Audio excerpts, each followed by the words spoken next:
brand merchandise game is definitely changing. I mean, never before has it been less about putting logos on product, but more about merchandising brands as opposed to just branding merchandise.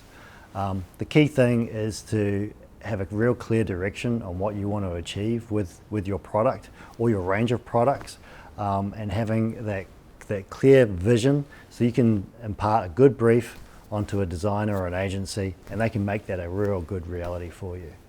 Like anything, rubbish in, rubbish out. So make sure that your brief is really well defined so that when you're working with an agency or a designer, they know exactly what your desired outcome is. The more information you can give them, the better. That's going to really ensure a great result. From my perspective, brand merchandise, the game is won and lost on design.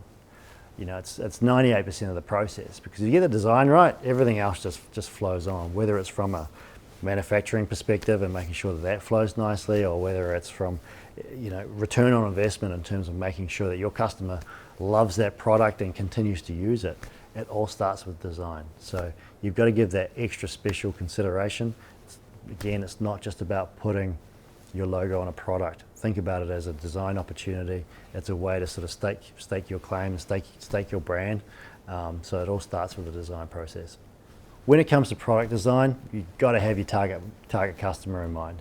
I mean, a lot of brands work with personas, which is a great way to sort of describe or impart that information to your design agency, so that they fully understand who they're designing for, who's the end customer, what does it need to look like, what's really going to push their buttons and make them excited about the product, what's going to make them use the product or wear the product, and help get your brand out there. I've been doing this for a pretty long time, so I think one of the kind of key things that I've picked up on over the years is